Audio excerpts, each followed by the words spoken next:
In this video, we're going to review how to import pictures into Lightroom from a couple of different devices.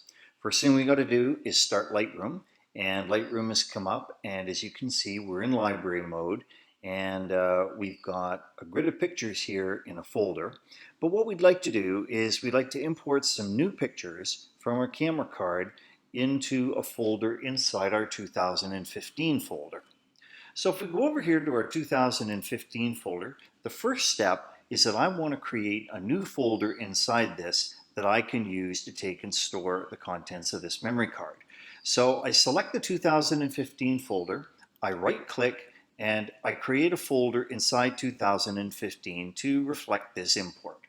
So I'm going to call it 2015 07 July 07, and we'll call it test import, and I'll click create. Now when you take a look at it here, because it's newly created, you can see it has zero images in it, and it's grayed out. When we begin importing, what we want to do is we want to import and tell Lightroom that we want to use that folder. So we're going to work here. Down at the bottom, there is an import button, and this is something that we're not going to use.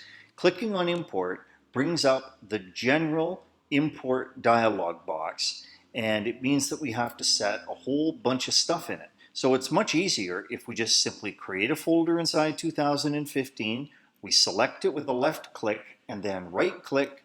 Look, right down here it says import to this folder. So that gets half our work done for us, and we know exactly where it's going to go. So I'm going to click on this, and the import dialog will come up.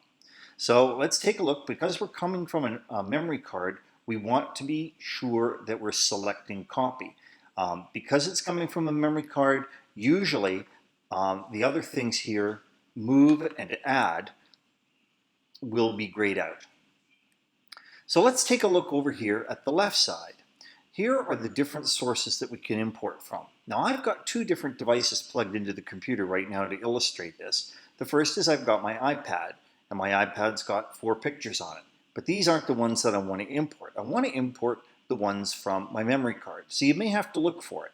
It may come up automatically, or you may click here and see it, or you can come down here and you may see it under the DCIM folder. But if I click here, you can see that we've got 1, 2, 3, 4, we got about 7 pictures there. And these are the ones that I want to import. So as I said, over here you may need to look for this import source. Normally it'll be right up in the upper left corner, but if it's not, you can go down here and look for it.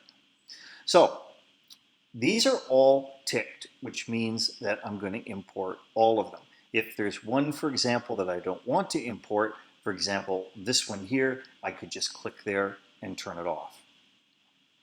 Now, if we go over to the right-hand side, we want to build previews one-to-one. The other options here are minimal, embedded, standard, but generally we want to use one-to-one. We can turn smart previews off, so we don't need to have that selected. Don't import selected duplicates. Very handy to turn this on. If you're importing from the same memory card over and over and over again, what Lightroom will do is compare the contents of the card to what you've already got in the catalog, and it will automatically exclude the older pictures. If you're not sure, turn it off, wait a few seconds, turn it back on. When you do turn it on, it will take a few seconds in order to make the comparison. I recommend turning it on, especially if you're using the same memory card over and over and adding to the memory card. Doesn't make any difference if you're formatting the memory cards fresh all the time, but we're going to turn it on. Down at the bottom, the most important thing to look at is this group here called destination. And if some of these aren't showing, for example, they all look like this, and you can't see what's inside them, then just click on the disclosure triangle until you can see them. So go down here to destination. We want to have into subfolder off, organize into one folder, turned on. The other options are by date and by original folders. It's very important that we set it up this way so that all of the pictures on this import go to the folder that we chose in library when we're started. Once it looks like that, all we need to do is go down here and click on import, and they'll come in. If you take a look at the progress bar in the upper left corner, under where it says copy and insert photos, you'll see that they're starting to come in. And this will proceed until all of the images are copied, then it will build the previews. Now at this point, I'm going to let Lightroom speed up a little bit, and we'll come back after it's finished working on all of this.